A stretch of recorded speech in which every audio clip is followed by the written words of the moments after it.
The Big Ten with 3 legitimate shots to win a national championship. How do you like their odds? Oregon, Indiana, Ohio State against the field. We will discuss. And of course, the bowl games kicked off with a Big Ten win. Washington disposes of Boise State rather easily in Los Angeles in front of Gronk and about 24,000 folks. We appreciate you being here at the Voice of College Football, the Big Ten live show.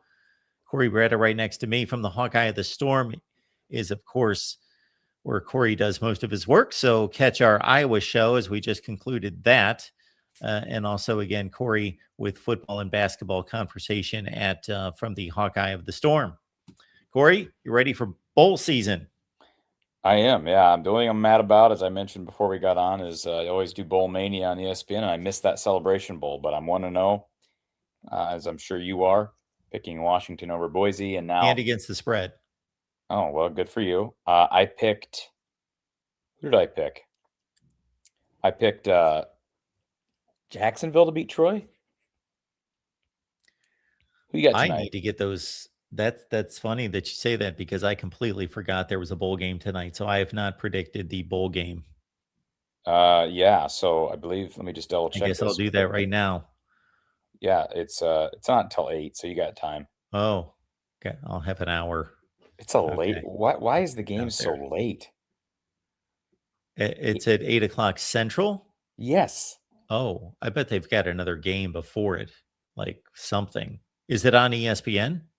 Yes. Like the main network? Mm-hmm. Yeah, I got to think. Oh, you know what? Super Tuesday, college basketball. Oh, Tuesday. I was thinking it was Monday. Do they still do that Super Tuesday thing? Yeah, I bet they got a basketball game before it. Ed Rogers has Troy by 30. I've got Jacksonville State straight up, Mark. All right. Don't sway me because I know nothing about either one of them. So okay. What's the point spread? Do we know? It's actually Jacksonville State by 3.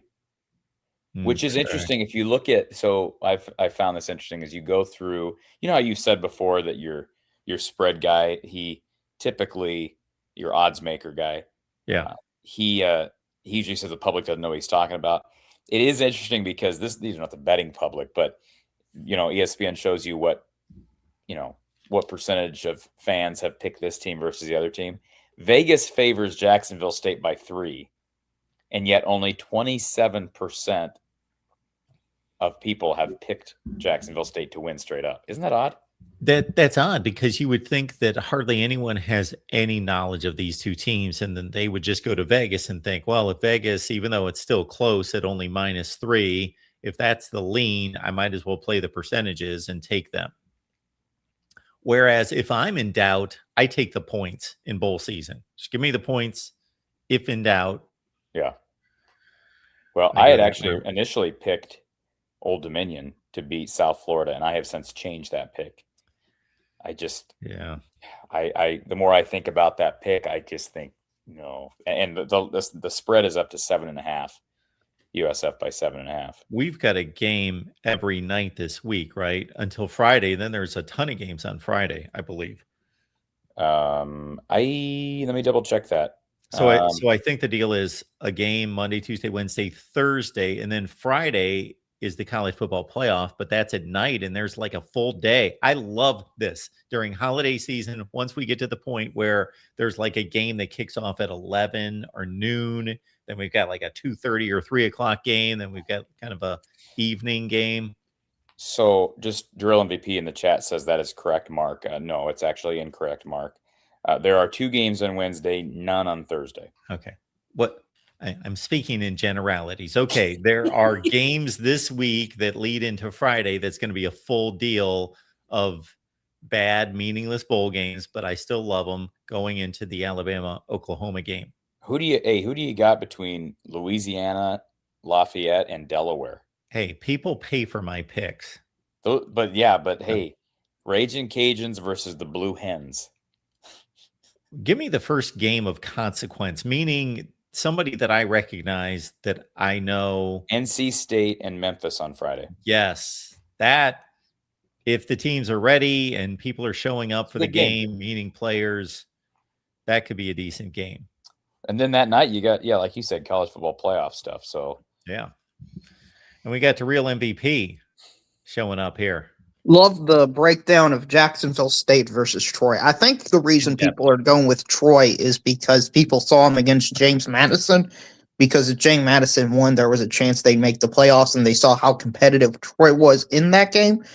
So I think that's why people are going to go with Troy, but I have no idea. Well, I'll trust Vegas. I am too. I'm going with Jacksonville State. I think they've had a good season. And I think Conference USA's got 3 decent teams this year. So, can I just? I will divulge, because I'm not some bigwig. I will divulge part of how my process in picking bowl games. Because Mark, I will say that's one thing that I'm pretty good at, is picking these bowl games. I don't know how I stack up against the average fan, but I think I'm pretty high. What are you pointing at yourself for? How do you stack up against me? I don't know. My I'm bowl not talking about the spread. Winning percentage is strong. Talking about what I was going to say, though, not on the spread, but on just straight up picks. Oftentimes what I will do to compete nationally in ESPN's thing is I will look at the spread, right? Then B, I will look at the records, who they've beaten, what the last month has looked like. Are they trending in the right direction, trending in the wrong direction? So basically things like that.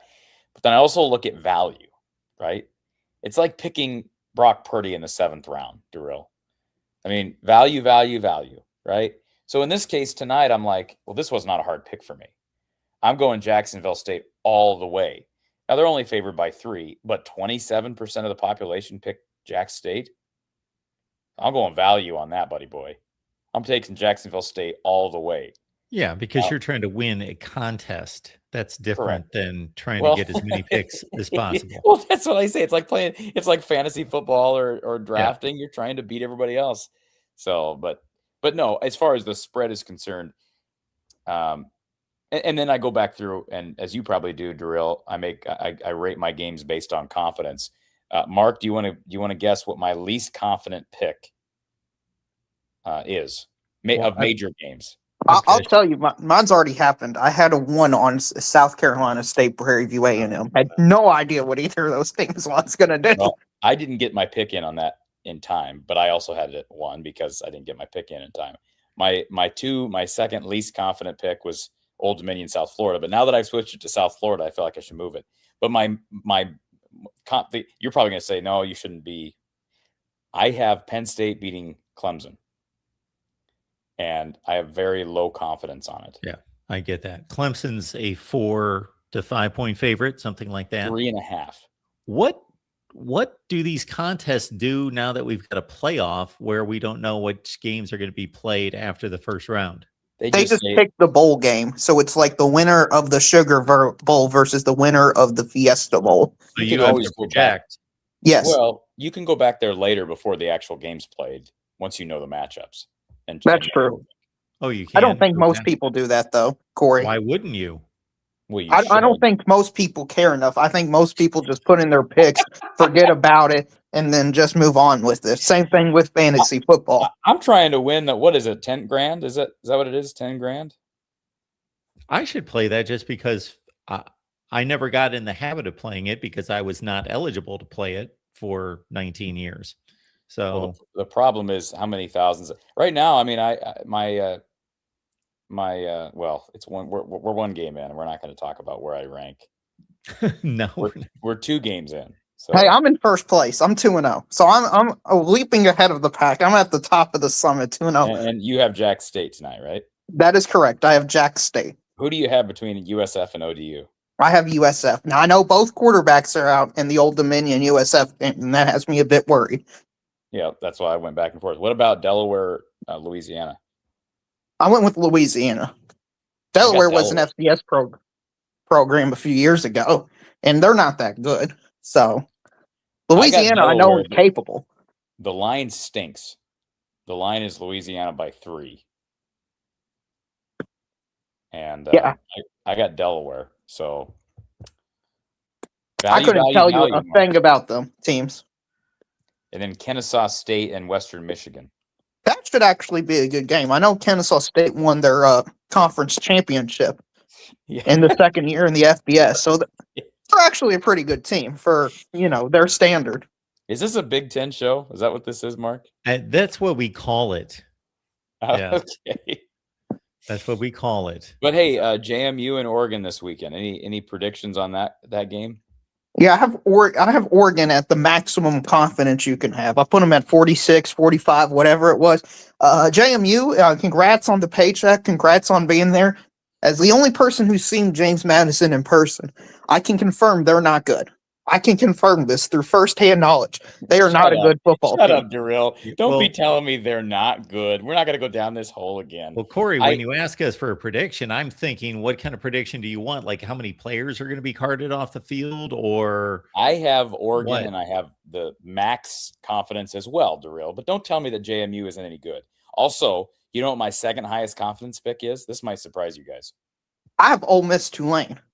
I have that third most confidence. Second most confidence, Ohio State versus whoever wins Miami, Texas A&M.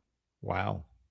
Okay. I don't disagree. I've told Mark that Ohio State's basically got it better than a game with Texas A&M and Miami. So yeah, I don't agree with that. I hope so. I think any of these games could be competitive. I would hope they would be in postseason, but unlikely that they all will be. I've also got Pitt and East Carolina, very high confidence on that. On Pitt? On Pitt beating They East regularly Carolina. blow bowl games. They lost to Bowling Green, 2 years ago? Or was that last year? Last year they lost to Bowling Green. I've also got very high confidence on Utah beating Nebraska. Yeah, Kyle Whittingham's last game. Yeah, Utah I would trust, yes, I would trust Utah in that game. Yeah. Yeah, Utah 16.5-point favorite. So wow. Vegas has that as one of their most, I think their third most confident game behind Tulane and James Madison. So yeah. What's the line on Oregon James Madison? 21.5, 21, something like that. That's actually, Mark, if you had to go with, if you had to pick against I will be lay the points. Yeah, I think I'd go Oregon against that number. It wouldn't shock me if Oregon's up 48, 49, nothing at the half. Puts in a bunch of. Come on, man. It's not disrespectful to James Madison. It's just I feel legitimately sorry for them that their great season's going to end up with a butt whooping. Because it's not just, oh my gosh, James Madison's not this good of a team compared to it. It's also they're playing one of the 3, 4, 5 best teams in the entire sport as well. If they were playing the 25th, if they were playing Washington or Tennessee or Illinois, somebody like that, I'd give them a fighting chance to win that game. But they're playing Oregon, for goodness sakes. I mean, Oregon has proven that they're elite this year. They've proven that they're elite? Yeah. If Oregon's not elite, then the only teams that are elite this year is Indiana, Ohio State, Georgia. I'm surprised to hear you say that, Darrell, because Oregon escaped, and that is the word for it, at Kinnick Stadium. Obviously, they lost to Indiana and were decidedly losers in that game at home. Their most impressive game might have been the USC game. They won by a couple of scores. Indiana also escaped at Kinnick. Yeah, power rating wise, I think is much better than their actual record. Sure. You have to look beyond their 8-4 record. And Indiana's the best team in college football. I look beyond the records. You can trust that. So I'm not discounting Iowa at all by stating that, but I don't consider Iowa to be an elite team. So does Vanderbilt beat Iowa? They could. No, I'm not asking if they could. I'm asking if they will. I have Vanderbilt beating Iowa. I think Vanderbilt's one of the 10 best teams in the country. Oh, really? Okay. Yeah. Well, I'm just asking because you just got done talking about how Oregon is elite, and we all know you think Indiana is elite, but Mark just brought up the simple point that Iowa nearly beat both of those teams, and you think Iowa is much better than 8-4. So at least you're going to tell me that Iowa and Vanderbilt should be close. Yeah, right? Absolutely. It's going to be. Have no confidence in that game at all. It's 5.5. I think that's way too many points for Vanderbilt. Yeah. I wouldn't be surprised if it's a 3-point game, 24-21 either direction. Or I was proven against USC, Oregon, in Indiana that they can compete with the elite of college football. So, and wouldn't shock me if they won outright. I think 5-7. Iowa. I think Iowa will win that game, and I have pretty high confidence on that. It's high a confidence as I've had on an Iowa bowl game in a long time. Why? I believe that a couple things. First of all, I put a high amount of emphasis on retention, player retention to a bowl game. And it sounds like Iowa doesn't really have any opt-outs, which, again, I don't know how many Vanderbilt has. They may have that many either. But I also wonder, like, how much does Diego Pavia really care about this game? He seems to be such a sideshow anyways that I just think Iowa's probably using that whole thing as motivation. I'm seeing it multiple times over the past week since the Heisman ceremony.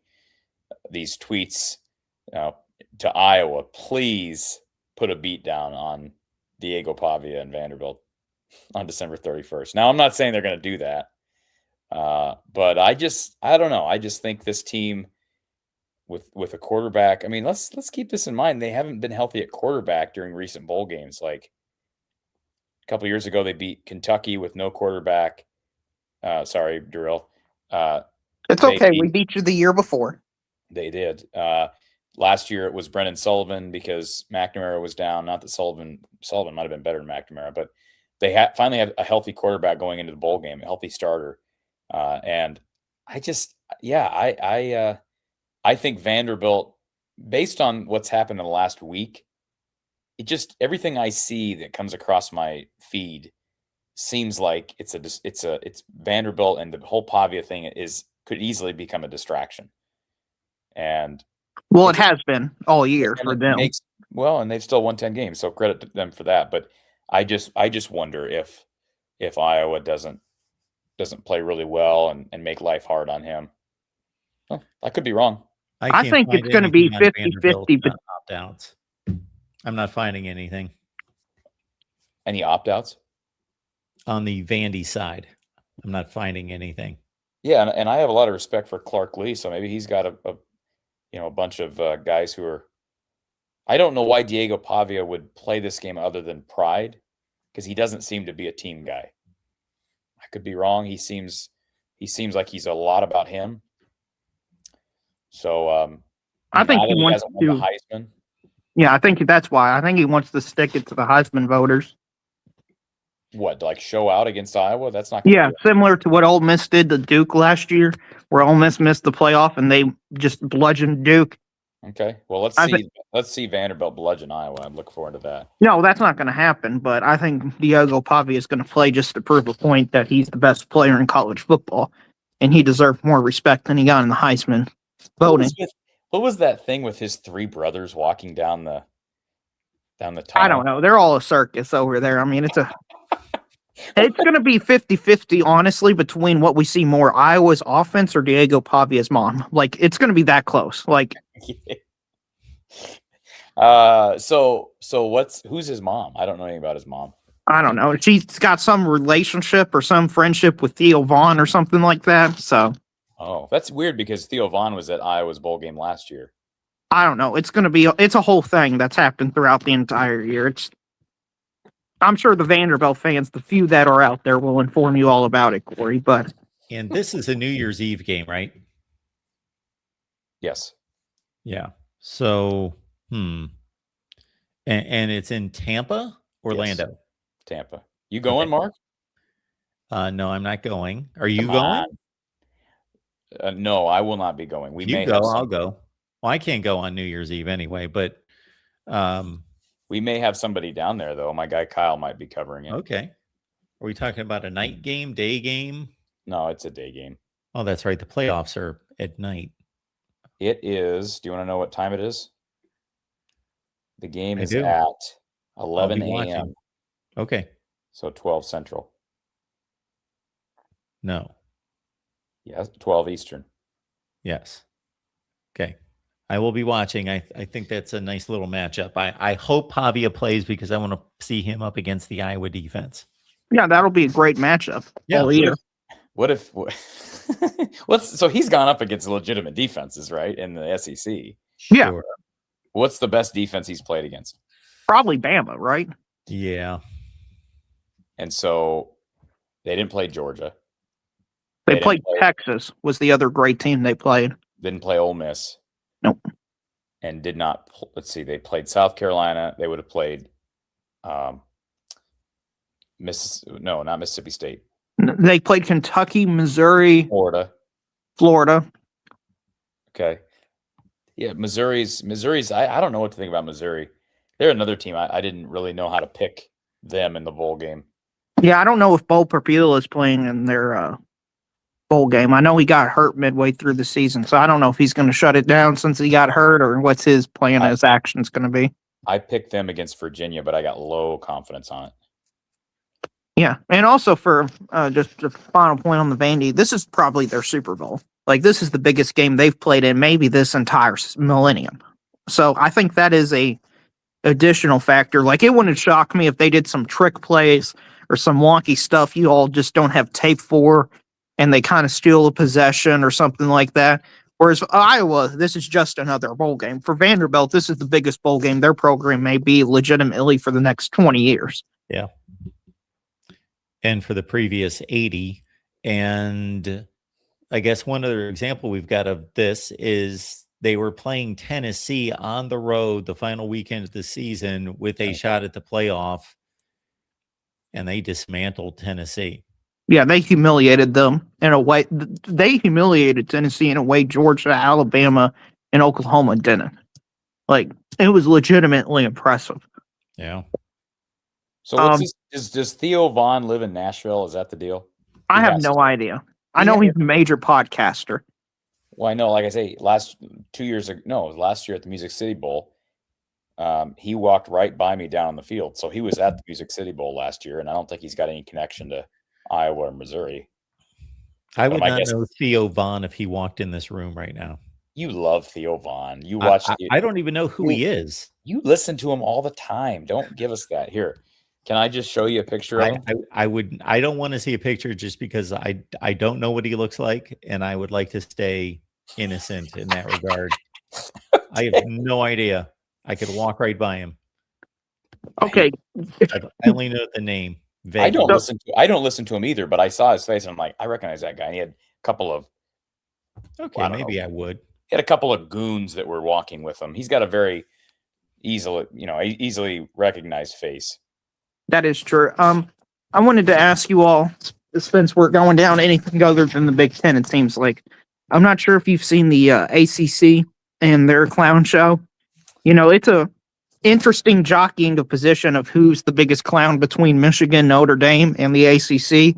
And the ACC, the basic thing when conforming a conference schedule of 9 games is you would think every team would play 9 games. Well, if you're in the ACC, that's wrong. 5 teams next year are going to play 8 conference games, and the rest are playing 9 conference games. Yes, what? This is true, and this is according to Ross Dellinger. This is because of contractual obligations and scheduling imbalances. I'm not trolling. I'm not making this up. This is something real. That type of conference scheduling went out in the early 80s. Because I can tell you Ohio State lost a Big Ten championship because of unbalanced scheduling. Even though they beat Michigan, they were 8-1 in Michigan. No, they were 7-1 and Michigan was 8-1. So the Big Ten did away with that like in 1982. Wow. I thought you were going to say possibly there were some difficulties because they've got 17 teams. Yeah, and the 5 teams, only 5 teams is impacted. Why 5? Why not 6 or 7 or 1? Who knows? But it's Boston College, Florida State, Clemson, Georgia Tech, and North Carolina. Those are the 5 teams that are playing 8 conference games. So the conference that had the most controversy on its hands because of their stupid tiebreaker system that they didn't figure out could cause an issue are setting themselves up to have a possible situation where a conference championship game berth is decided between one team being 7-1 and one team being 8-1 or 7-1 versus 7-2, where there not being a game played could have decided that championship spot. So they're going to open themselves up to more ridicule. Why is it the ACC's fault that I don't understand that? Why is it the ACC's fault that James Madison got in? Explain that to me again. I don't. It's not the ACC's fault. Well, it kind of is that because their conference champion is so weak that they were deemed to be worse than James Madison. But it's the playoff structure of the sport where you have to have 5 highest ranked champions, which means we have to have a sacrificial lamb go out there and just lose by like 30. That's the fault of the playoff committee or the rules people. That's not the fault of the ACC, is what I'm saying. Right. Well, them having a 5-loss conference champion is the fault of the ACC. But the Big Ten, didn't Northwestern get into the Big Ten title game a few years back and they were like 7-5 or 8-4? I mean, it happens. It's stupid, but if Northwestern had somehow pulled a rabbit out of their hat and won that game, it's like, well, the West sucked, the East was really good. What are you shaking your hand at? There's a huge distinction here. If Northwestern would have won that Big Ten championship game against Ohio State, they would have simply just gone to a bowl game as the Big Ten champion. They would have not screwed up the college football playoff. That's because it wasn't a 12-team playoff. Exactly. But that's what I'm saying. It still comes back to the format of the 12-team playoff needs to change. And it goes back to the ACC not understanding that when there are changes made in the sport, they need to review the guidelines of the league. I predicted these types of things were going to happen like 3 years ago or whenever it was announced. So you're just saying get rid of divisions? Is that your solution for the conference? There's all sorts of solutions to it. I'm not going to go through my plan right this second, but they could have anticipated this easily and made a number of arrangements to work around it to have a viable champion. Right. My favorite thing to bring up is Duke went 0-2 against teams in the ACC that was above 500. So teams that went 5-4 or better, Duke went 0-2 and got the berth above 4 other teams. By the way, can you imagine if Boise had gotten in instead of JMU? Look at what Boise just did against Washington. Yeah, they were 1 result away from making the playoffs. So I'm saying that's now maybe they would have been. Did they have opt-outs because I don't know. No, their quarterback and everybody quarterback played in the game. Are you taking this in, what DeReal's saying? Can you imagine a Big Ten champion who did not defeat one winning team in the conference? Okay, I understand, but the league, the league is bigger. The Big Ten is bigger, okay? They're both basically the same, 18 teams, 17 teams. That has nothing to do with it. Big Ten is slightly bigger. They have better teams. They have better teams. Nothing to do with it. Well, it is. It does have something to do with it. Can you imagine having such an illegitimate system that your champion did not defeat one winning team in the entire conference? The league sucks. Can you imagine that? The league is not that good. No, that has nothing to do with it. Regardless of how good the league is, think through the math with me, Corey. Regardless of how good or bad the league is, they all add up to a 500 record.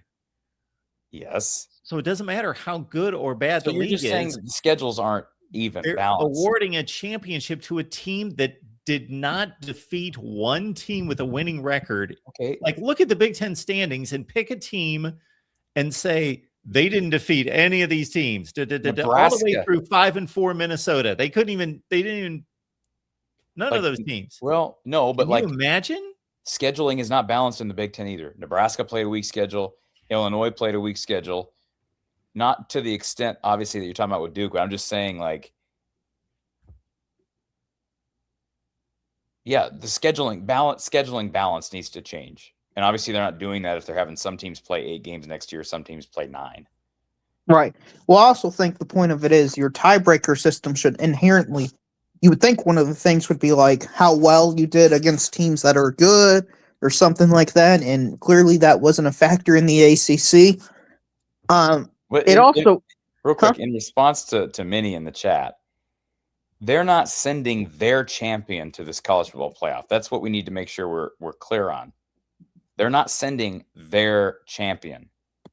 They're sending the playoff committee is deciding which champions go. based on who is ranked the highest. The Yes. committee is not. The format did for the committee. The committee Right. does. Sure. The Correct. committee selects the at-large spots. The format The dictates to them. The at-large spots, but I'm saying of the AQs is what I'm talking about. I'm talking about AQs goes to the highest ranked conference champions. That's what I'm saying. Yes. Right. And my point of it is I agree with Matt Zimick when he talks about the way to get rid of all this is instead of 5 highest ranked conference champions, is your highest ranked team should get the AQ spot. That way, Miami would have automatically gotten into the college football playoff. Because these conferences are so large and so bloated, you're not even determining who the best team is in the conference. You're determining a combination of who's really good and who played a weak schedule. Just I to agree. reiterate my point and connect it to the Big Ten, imagine if Indiana was the Big Ten champion and in the regular season they did not defeat Ohio State, Oregon, USC, Michigan, Iowa, Washington, Illinois, or Minnesota. All you have to do is imagine them winning the Big Ten last year. That's basically what would have happened. There you go. But again, I guess Michigan was over 500, but we get your point. It comes back to divisions. If there's no reason for divisions. Well, nobody has divisions. The ACC don't have division. The Big Ten don't. The SEC don't.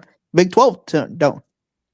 So that's one way to solve it. But the issue is with the divisions is that the leagues are too large now to have divisions, because if you play everyone in your division, you're never going to play anyone in the other division, because that's going to take up all your games, basically. Well, so why have a conference if you never play the other division? That's a good point. What if we had a conference for the West Coast exclusively? And we can name it like the Pacific 12 or something like that. Yeah. You know. Yes. Matt and I have also, gone that route. The Big Ten's going to get to a point where it's going to split into 2 divisions, and one's going to be on the West Coast. There you go. And then maybe they'll play a Big Ten championship game in like the Rose Bowl.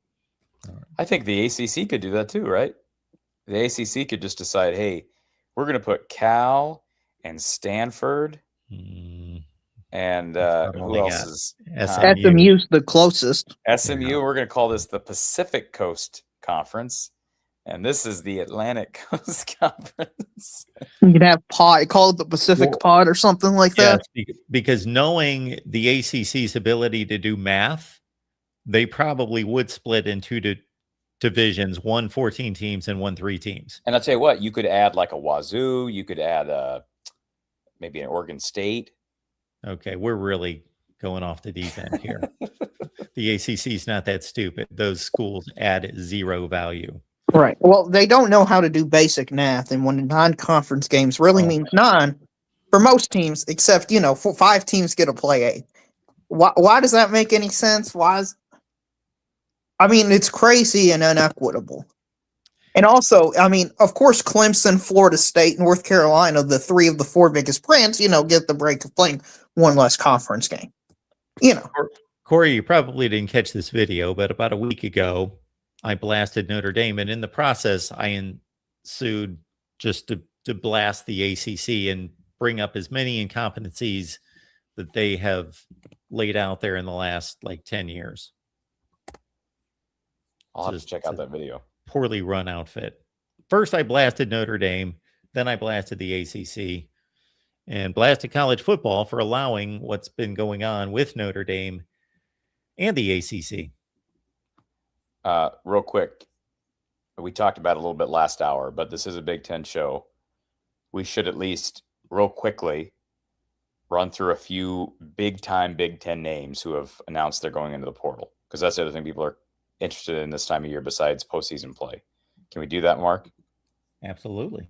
So the biggest, obviously, is Dylan Raiola, which we've been talking about for quite some time. Obviously, his uncle was fired off his staff. His brother had decommitted. So there had been some rumblings about that for some time. He's on the market. Aiden Childs is on the market. Nick Marsh is on the market from Michigan State as well. And then I don't really know. Like after that, you got the backup at Michigan who entered. You have is it Kekahuna, the receiver from Wisconsin? I don't know how you pronounce his last name.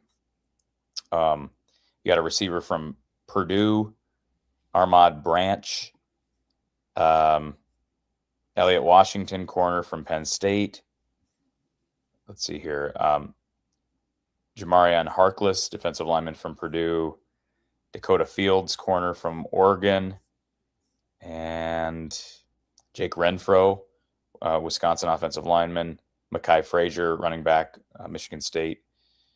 Oh, Big Ten hasn't, besides Childs and Raiola, they haven't been hit too badly by the portal so far. Most of these schools still have bowl games in front of them.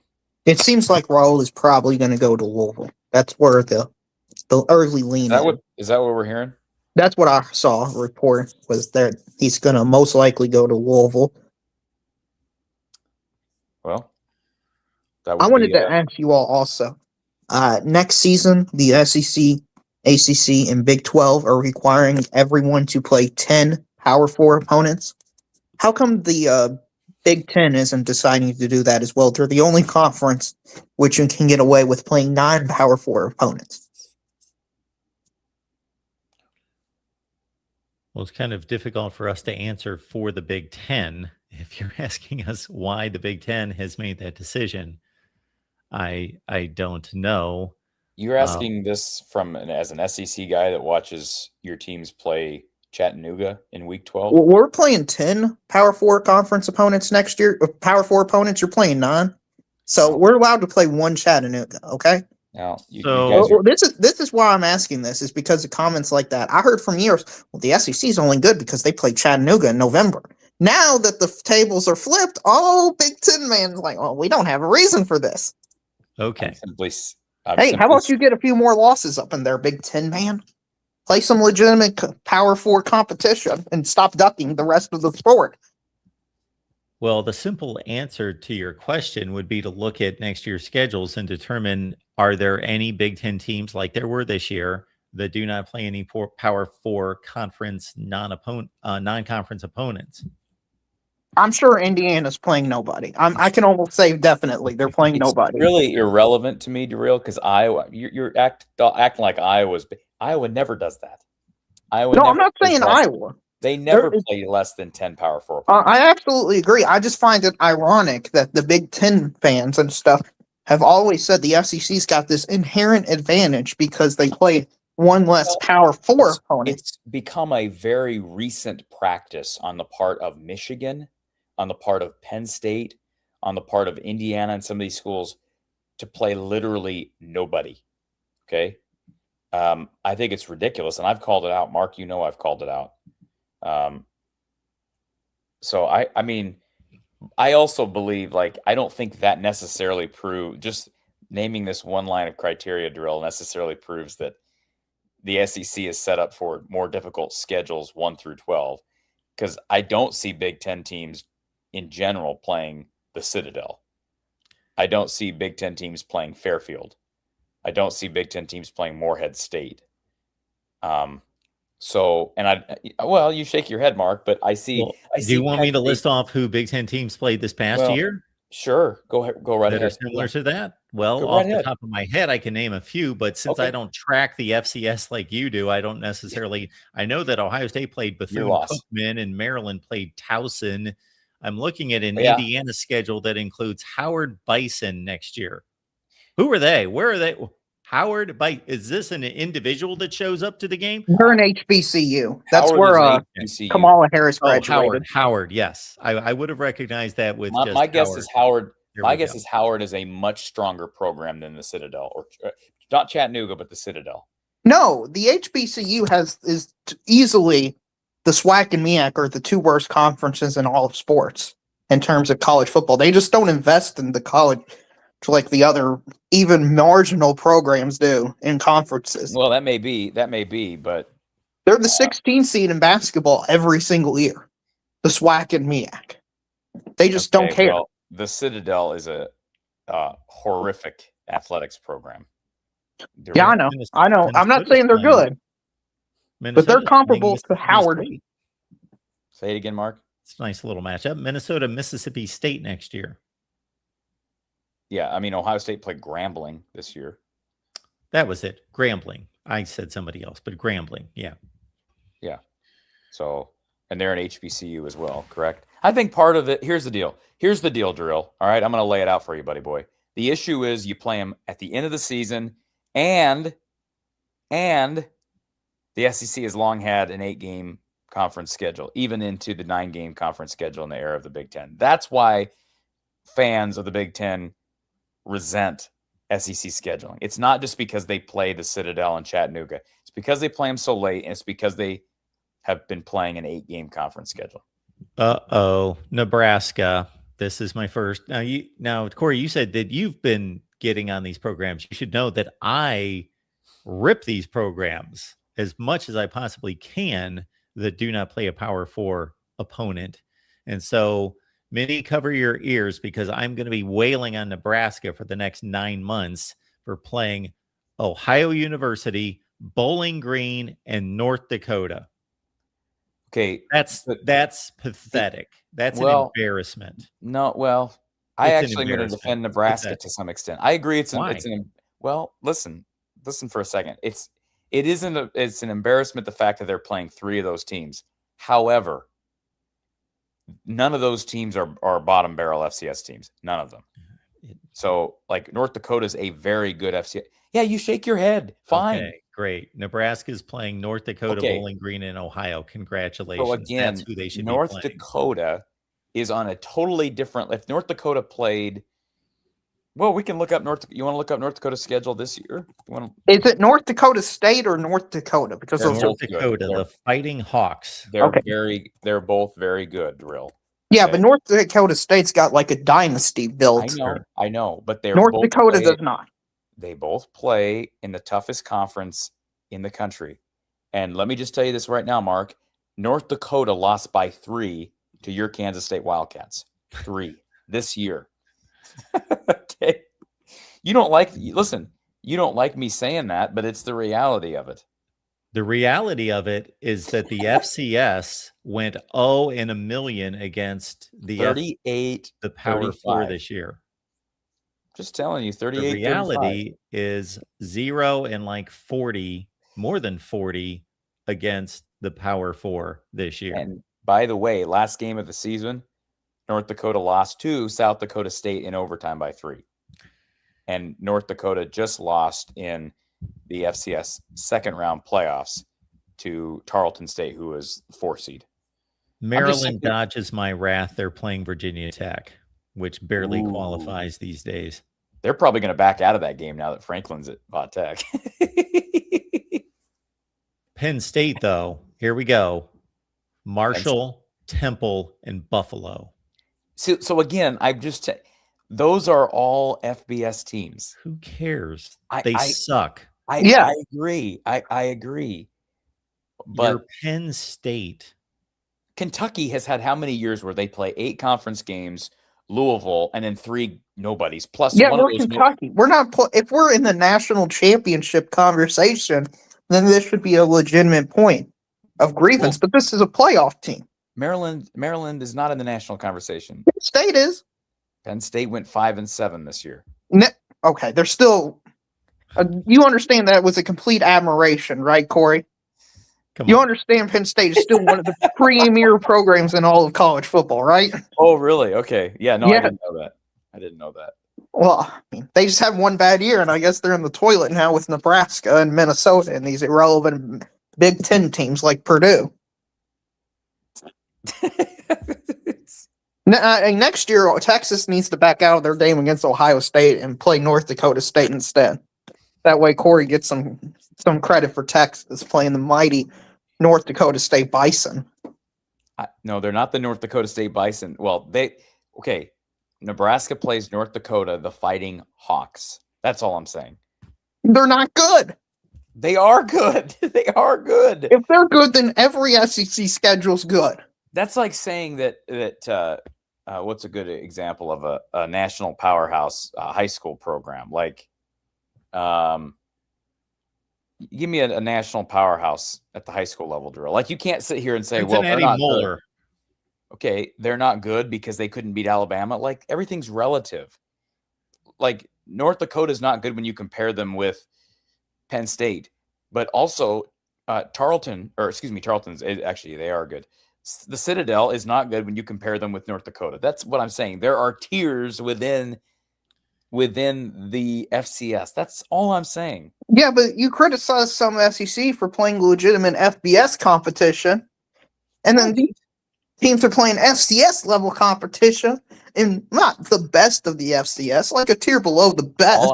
The only reason I brought up Kentucky is because Mark here brought up Penn State's schedule, and they play 3 FBS schools plus a 9-game conference. That's all I'm saying. Kentucky next year is playing 10 Power 4 opponents. Good. They should be every year, just like Iowa, just like most teams. Yeah, so why isn't all the Big Ten required to do that? I don't know. Why shouldn't they be required to do that? Well, until the playoff committee starts showing the Big Ten by means of not being fair to them that they care, then why would they? I think that's what these programs have done. They basically said, we don't need to. So until the committee starts telling us they believe that getting 3 easy wins is the most advantageous for their school. And the conference isn't going to stop them. If it's advantageous for the school, it's advantageous for the conference. I absolutely agree with you, and this is why I think going solely by you are what your record says you are is a horrendous argument. Well, yes. None of us That's why disagree with Texas that. should have made the playoffs, and Texas A&M should not have made the playoffs because exactly what you said right there. What is this comment here, Mark? You want to read this comment? What? I didn't even know that I put that up there. You must have put that. Okay, I get it. I'm here, Pitt. I just show up to be abused by Corey. What on earth? Wow. We had feud. one. Really? We had one show where we were previewing Iowa, Nebraska, and I guess that yeah, I didn't know I was abusing anybody, but wow. Yeah. I'm staying out of it. Well, yeah, I didn't know there was anything to get in between, but okay. I have just uncovered, I've gone through all the Big Ten schedules. So just Penn State and somebody else I mentioned. Nebraska. Indiana, of course. Nebraska. And Nebraska. Nebraska, Indiana, and Penn State. And I'm going to make a prediction, or basically just a projection, that because the information's already out there, that those are the only 3 programs in the country that do not play a Power 4 non-conference opponent. Just because the Most SEC. likely. Just because of what? Well, I just brought up Kentucky has done this. No, it's been reported for next year and ongoing that the SEC, Big 12, and ACC has to play 10 Power 4 opponents. Yeah, so the recent That's changes. bad. Yeah. I can't stick up for the Big Ten when it comes to scheduling. Right, like you all complained. The Big Ten fans complained that the SEC has scheduled to avoid, and now the SEC is playing 10 Power 4 opponents, and now the Big Ten's only playing 9. So I'm assuming that the Big Ten fans are all going to be upset that their own conference is abiding by their own standards, and they're being hypocrites. Is that what's going to happen? Like if Indiana finishes 12-0 next season, I'm assuming they should be at the bottom of the 12-0 teams because they're playing one less Power 4 opponent based off Big Ten man standards. Hey, we've done this whole. Are you serious? We've done this whole Big Ten show and we haven't brought up the situation at Michigan. What I've been talking about it for, however long it's been, a week. No, that broke last Thursday or Friday, whatever it was. I'll just say that. Let me say one last thing, and then you can go off on your buddy Sharon Moore. I am going to give credit, since I've reviewed all these schedules, to the one Big Ten team that plays 2 Power 4s, therefore 11 Power Conference teams. Who do you think that is? Purdue. They're playing Notre Dame and Wake Forest. And that's not an easy pair of No, that's not like you're playing Va-Tech and, Rutgers. I mean, I guess they're in the Big Ten. I'm trying to think of a crap FBS. That's really impressive that they're playing. Probably not good for that head coach. No. All right. Yes. I had just recorded a Clemson segment. I was headed out the door to go to the gym, and boom, my phone's blowing up with a Sharon Moore news. Wow. Yeah, I don't really know what to say on that. It's one of the most shocking sports stories in, the last how many years? I mean, since OJ, right? What else would you put as far as like a scandal that turns criminal, that turns high profile? Jerry Sandusky, Penn State.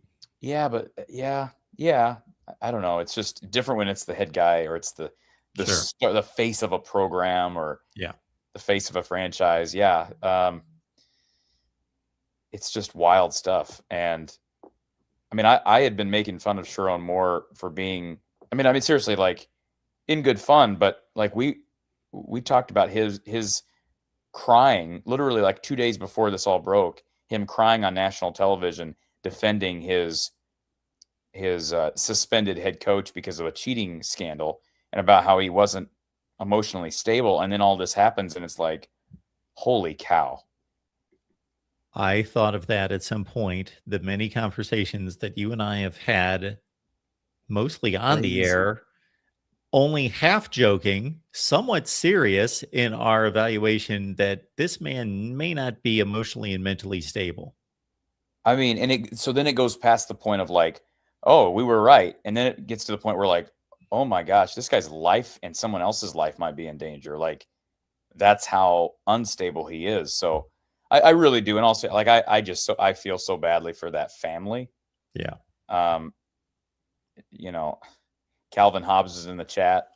He wants you to address this comment here, Mark.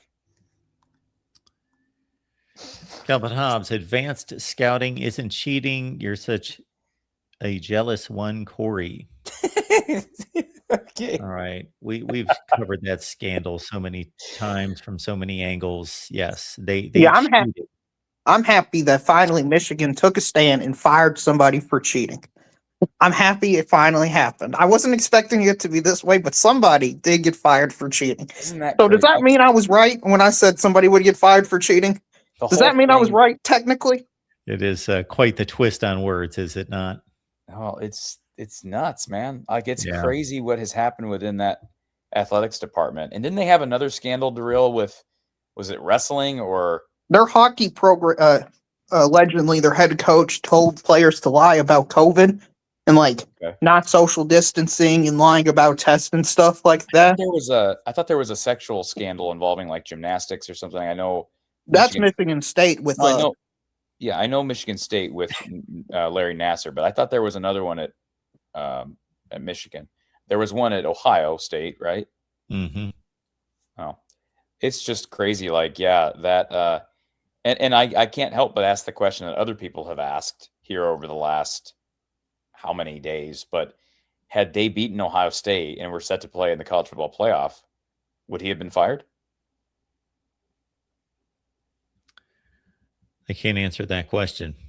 So again, some of this is like reports from different outlets, but word on the street has been that his what do I call her? His lover went to Michigan, with proof of this scandal on Monday, right?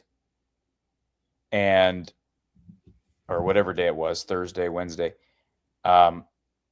Was that prompted? Have I heard that was prompted by somebody within Michigan?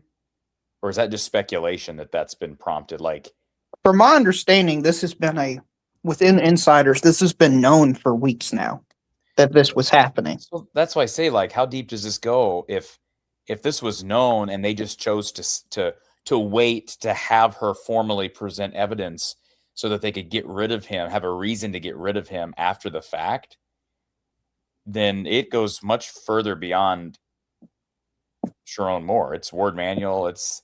Well, they're doing an investigation, the University of Michigan, into their own athletic department, and they hired a Chicago-based law firm. I mean, their program is radioactive, as described on the Monty Show. Like, I wouldn't want to work there. They're a horrible institution for their athletic program that's led to nothing but scandal and like destroyed lives. Yeah. It's easily the worst job in the country in terms of just like your own reputation. Why would anybody want to work there when the culture is horrendous? So what we do know, right, based on a number of sources, Sharon Moore got fired. There was no like HR or mental health people present when he got fired. That was something I'm guessing that his lawyers fed to the media. They had reason to believe he was already mentally unstable. We had reason to believe he was emotionally unstable to some extent, right? I mean, right? Well, that's the only example that the well, I know display that you and I would go back to is the only. But it was odd, wasn't it weird? Of course it was. It was like, what is he doing? Why is he like horrendously sobbing about this? I mean, and shouting and cussing and he was. Yeah, it was weird. On national TV. Yeah, it was weird. It was lack of composure. It was lack of self-control. For the leader of the program, yes. But or the second in command at the time. He has reportedly been having an affair for how long? A couple of years? Maybe? Really? Has it been that long? A year plus? I saw some post on a message board. Somebody shared a screenshot of somebody on a message board like 19 months ago, I think is what it said. There was somebody saying that there was a rumor going around about Sharon Moore and blah, blah, blah, blah, blah. But it was like 19 months ago. So it's like, well, and it was long enough for this relationship to run its course. And they apparently broke up. And then he shows up at her door, breaks into her place, allegedly. I mean, it's just crazy. It's nuts. Yeah, and then apparently it's reported after he got out of jail, he DM'd an Instagram model as well. So he's just making bad decisions all around. Yeah, like I honestly, I mean this seriously, like all joking aside about his emotional instability before with the football stuff, I honestly, like when I heard he was going to be released, I do fear for his safety, his life. Like if he's that unstable in that moment, I hope that he gets help. That's all I can say. I hope he gets help. What he has done is horrifically bad. If everything that has been reported is true or even part of it's true, horrifically bad. But as a human being, I hope he gets help because he has so critically hurt his own life, his career, but most importantly, the lives of his children, the life of his wife, their entire families, everybody involved. It's just, it's unbelievable. And I know those rumors were out there, but I hadn't heard them. I mean, I'm not tapped into the Michigan community, but it caught me. It totally blindsided me. First I heard of any of it was the report that he had been fired. So somebody did a pretty good job keeping it pretty much behind. Had you heard rumors, Mark? No, but I know of a ton of people that I'm fairly close to who had heard rumors for a long, long time. When DeReal says a few weeks, I've heard as much as like 2 months. And so, I'm kind of tapped out in regards to, I'm not going to go into my perspective on this because I certainly have been on a number of times to give my perspective, and it's very much of what you just stated. So, well, let me ask Corey this. If you're DeBoer or Kenny Dillingham, why would you want to go to Michigan? I don't know why you would if you're DeBoer. I mean, it's obviously a better job than Arizona State. But why would you leave if you're Kalen DeBoer? What is the reason? Can anybody tell me? What's the pull for him to leave Alabama? Yeah. The difference between 12 million and 11 million, which should be inconsequential. Yeah. Yeah. I wouldn't touch that job with a 10-foot pole. And Kenny Dillingham, frankly, like, did he have opportunities during this cycle? Were there other schools that pursued him, like Penn State? His name didn't come up much. Now, that doesn't mean anything, but he is certainly considered one of the up-and-comers. So, yeah, he's going to have, as long as he continues to do what he's doing at Arizona State, opportunities. So he can bypass this and think, okay, there's going to be another fit. There's going to be another opportunity that's similar to Michigan in terms of standard, in terms of prestige, but also a healthy situation. To me, there's way too much tumult in that athletic department right now to, unless you're like Eric Morris, or you're, you know what I'm saying? Like, Sure.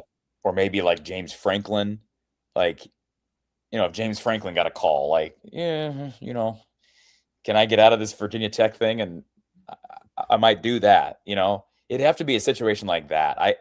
I just don't know why, if you're at a stable, solid program right now, why you would leave for that job. Like if Braun got offered, oh, you know, he's not going to, but I'm just people like that. I just don't know. Like Sharil's alluding to, and all of us are talking about, if you're in and obviously they're only going to be calling on very capable coaches. I would be interviewing them as much as they were interviewing me about, why can I trust this place? Why can I trust administration, athletic department? You know, they're taking some of those steps, granted, to show that they're trying to be accountable. And they did go through with this firing. But to your point, I've not heard anybody give a good answer as to why, with all this information and all of this confirmed and verified, apparently, that he was not fired earlier. And the only obvious answer is that they wanted to complete a football season that they could hopefully get to a college football playoff, I believe. Here's a name. Matt Rule. Penn State reportedly tried to pursue him briefly. Yeah. Matt Rule's situation in Lincoln is kind of weird right now, because you could argue that his biggest feather in his cap has been the Dylan Raiola thing. Now Raiola's gone.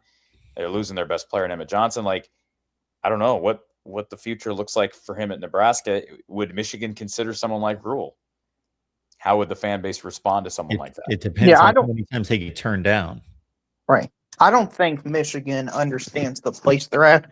They remind me of the 2015, 2010 Tennessee teams, where their program was just absolutely going through coaches over a few years. That's where they're at in my mind. Like, they still need to be knocked down and pegged into in terms of expectations before they would even consider somebody like Rule. Even though that would be a fantastic hire for them. You think it would be a fantastic hire for Michigan? Yeah. Wow. I don't think Michigan's going to get a great coach or an elite coach. Like, Matt Rule's not an elite coach. I know. I don't think he's even good. I think he's just a coach. That's what I'm saying. Like, if there are people that think he's elite, if I'm Matt Rule, I'm thinking about taking that job if they offer it. But like, I think Luke Fickell should be somebody more. Matt Rule's a better coach than Sharon Moore. Well, then why was Sharon Moore why was he the head coach? I don't understand why. They had something going, for better and worse, you know, in a good way on the field, but in a bad way, as we've all seen playing out in various scandals. They had something going in Michigan. That's probably kind of been the last straw. But we saw Harbaugh, all the various assistants, including Moore, that have been tied to this program. They have a close connection with all these guys, and Moore was the guy that they thought, okay, they obviously gave him the biggest audition of anyone through all these various suspensions of Harbaugh, 6 games.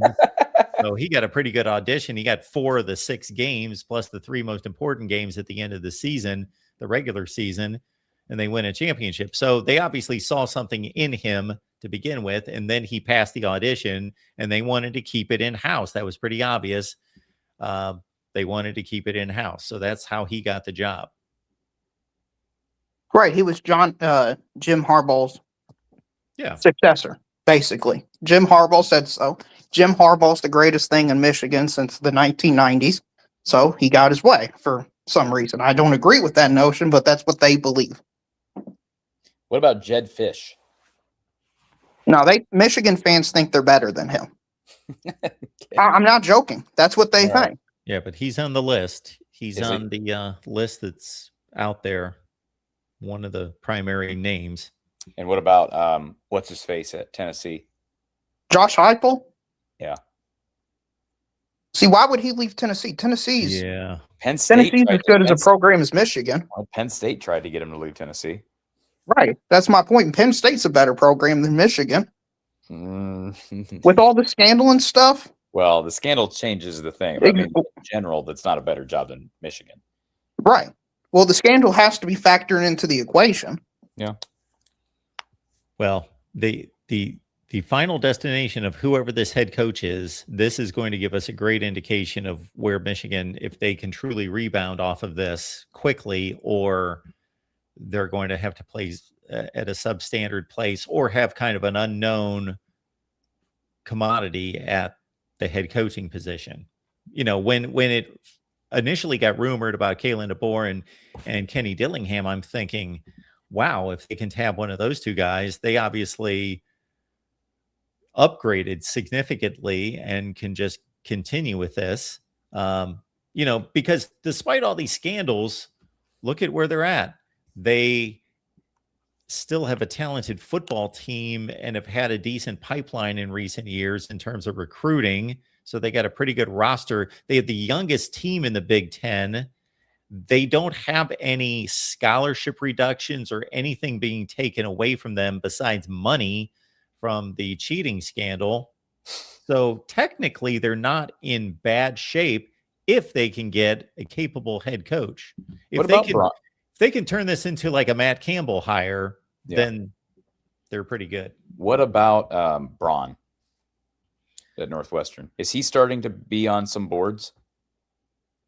Oh, I've not heard him mentioned at all. No, that's the kind of guy who would probably be a really safe, like just somebody who, well, they're jumping down the line to grab him, but maybe they'll have to. I'll tell you my list. 7 or 8 games at Northwestern is not easy. And, you know, he helped that program recover from a scandal, not of this level, but I'm just saying, like, someone like that, that's probably a really safe culture fit, might be what they need to do to kind of stabilize things a little bit. Yeah, so it sounds like, Corey, you agree with my premise that I mentioned to Mark, that a good character needs to be ahead of good coaching in this search. You just want a guy who can set the culture, can be a leader of men. Braun has been successful as a coach. Obviously you don't want it like somebody who's unproven, but you want more good character than good coaching. I want somebody safe. Like, you don't want Lane Kiffin to be coaching at Michigan if that was possible. Or Deion Sanders. I see Ron Downey in the chat. Deion Sanders. Right. You don't want somebody who's just completely AWOL. What if they bring in great coach? Bobby Petrino. Bobby Petrino. Bring him in.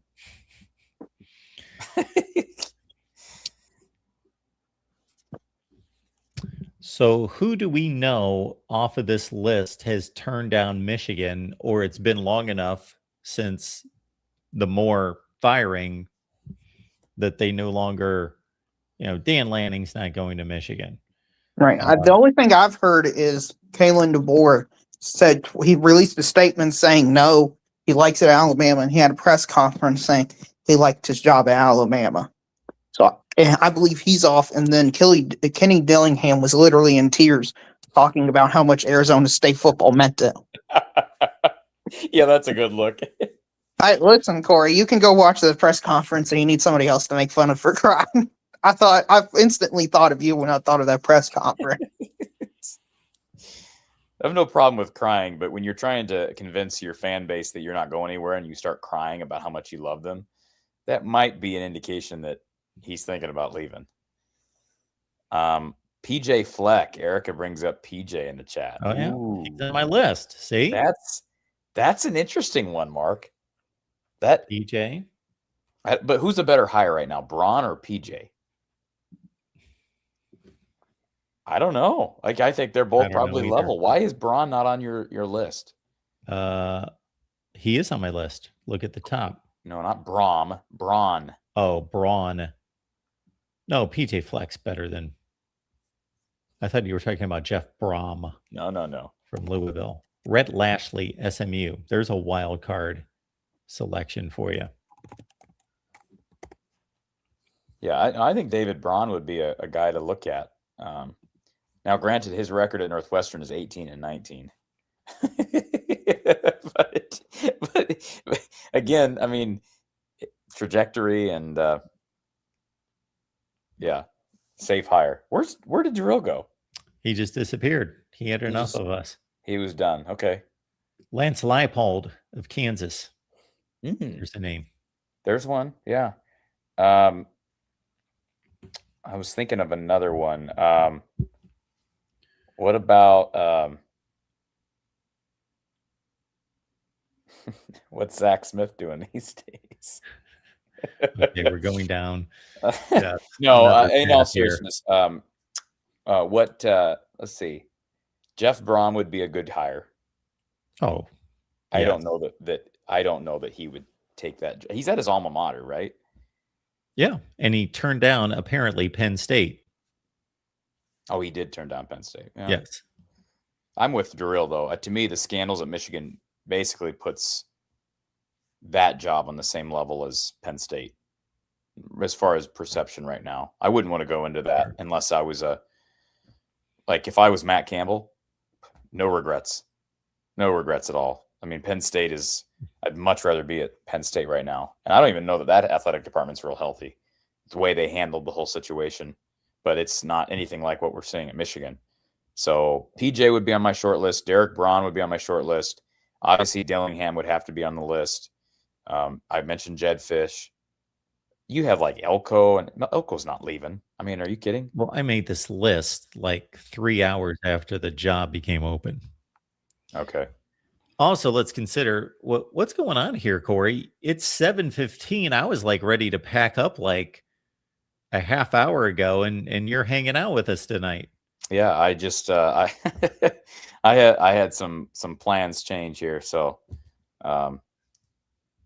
normally I'm not available past what 5:30 Central, but Yeah, like I'm gonna wrap up a video and go get something to eat, and we're sitting here talking about Michigan. When do the Big Ten or when do the college football playoff rankings come out tonight? I'm kidding, of course. I'm kidding. Hey, Sataki. Minnie brings up Sataki. Why would he? I mean, think about he that. Turned down Penn State. Yeah, and they I can't broke the imagine. bank. You know, if for nothing else, there was a scene with Sataki telling his team, "I'm staying," and them all cheering and going crazy. And then 10 days later, well, that was for that job. I was gonna stay. Hey, I'm telling you, Matt Rule, man. I think there's several guys in the Big Ten. Rule would be. I don't know what. Hey, Drinkwitz. Did you have him on the list? He's on my list. Yes, he's on the list. Rule, Drinkwitz. They're not going to be able to get Clark Lee because didn't Clark Lee turn down Penn State? Reportedly. Yes. Here's the list from top to bottom. My list. There certainly can be others. And folks, yes, this list was made a couple hours after the opening. Saban, Meyer, Kelly, Drinkwitz, Lanning, Munkin, Fish, Dillingham, Sweeney, Key, Brom, Fleck, Elko, Lashley, DeBoer, Leipold, Walters, Odom. I don't know why I put Tom Allen on there. Anyway, hey, maybe they got to go down to Tom Allen. Where's Tom Allen? He's the defensive coordinator at Clemson. Chip Kelly. Should we put Chip Kelly on the list? Chip Kelly does want to coach in college football, period, as a head coach. Minter, McDonald, if they were going to stay in the same network, but obviously they're breaking free of that. Joe Brady, John Harbaugh has been brought up as well. That would be a horrible decision. Why would you bring in John Harbaugh? After all the stuff with Jim, Sharon was a Jim guy. Why would you bring in John Harbaugh? Yeah, it doesn't have a good look to it. It doesn't. All right. What about I hear, you know who I hear is you just want to keep this thing going, and I've wanted to shut down like 14 times here. No, you know who's pretty good at staying put. So if they hire him, they guarantee he'll stay put and really stick where he's at. Is a guy named Michael Loxley. Oh, yes. Michael Loxley. You know what they should do just to have fun and screw around? Like, is call Kirk. Call Kirk and see if he'd be Yeah, interested. yes. Hey, I mean, Phil Parker. What would it hurt to call Phil and say, "Hey, you can coach against your rival, Michigan State," and I mean, hey, if we're just gonna call people, man, why wouldn't you call Phil? Wow. Yeah. Talk about a polar opposite as far as culture and all that stuff. Yes. That would be an If they interesting want to one. make an integrity move, and obviously we're not just talking about some kind of like a charity case. We're talking about the best defensive coordinator in the country. Yeah. Yeah. No, I mean, if we didn't have reason to think that Phil Parker could have had a head coaching job places like Michigan State and elsewhere far prior to this, then we wouldn't even bring his name up. But ooh, here's one. Brett Bielema.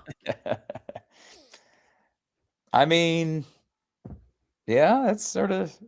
I mean, not a horrible one. Not a horrible one. Yeah. What about Beamer? He's not getting the job done in South Carolina. No. 4-8. Yeah. I think Heupel would be one that would be at the top of my list. Herb Street's saying Les Miles. No. What about Sarkisian? Could they lure Sarkisian? He's got one of the best jobs in the country. Who's the Texas Tech head guy? Joey McGuire. What about Joey McGuire? Well, it appears as though Texas Tech is giving him all that he needs to compete. So, well, if he believes that can be a future, then if that can be sustainable. All right, I think we've done enough damage. Yeah, I think we've done a lot of it. So, all right, folks, appreciate you being here. I don't know if I can make it back for a 10 p.m. show. It's already 7:30. What are you doing at 10 p.m.? We got a 10 p.m. show. For what? It's every night, 10 p.m. Eastern. What are you going to talk about? Tonight, I'm probably not talking about anything because you're literally doing a show instead of watching the bowl game. I'm literally not going to do a show tonight. Oh, you're just canceling it. Yeah, I'm canceling it as of right now. Okay, well, real quick, who's the head guy at Auburn? Last thing I want to ask, and then I'll let you go. Auburn. The new one? Yeah. Alex Golish. That's right. Golish from South Florida. Okay. But Hugh Freeze is still out there. Could they get Golish, though? Can you poach somebody potentially that just took another job, like a Franklin, like a Golish? Miami did with Manny Diaz. I'd be going after guys like Golish. Maybe. Yeah. John Sumrall, the Florida new hire. Manny Diaz at Duke. Like if they start to get not desperate, but they start to go down to like the third tier. Yeah. Then you're looking at who's successful at a decent Power 4 program. Manny Diaz is at Duke. They go get Tim Polasek, former Iowa offensive line coach. That's head coach at North Dakota State now. Brent Key, Georgia Tech. Okay, yeah, that would be a good one. Who's the head guy at Wake? Well, it's Jake Dickert, who had a nice season after coming in from Washington State. So he would also be a guy. Yeah, maybe. If they start to get desperate, they're going to start calling those guys, the guys that have shown something, and they're young guys. The last few guys we've mentioned, they could build something. They could be there for 15 years. Brian Hartline. Isn't he the new guy at USF? Yes. Something. Yeah. All right. We can power this down now, Mark. All right, folks. Appreciate you being here. No show tonight. We'll be back with the Ohio State show. So that's the next time you're going to see me, 11 a.m. Eastern time. on Wednesday, with also the Miami show and the late night show on Wednesday. And how about you? We don't have a live show scheduled until Saturday. So unless something breaks, we have, some big news story. We won't have a live show until Saturday. All right. Got some jokes in there about Brian Ferentz being the next Michigan coach, or Rich Rod. Of course, they've tried that before. All right, folks. Appreciate you being here at the Voice of College Football. We will see you soon.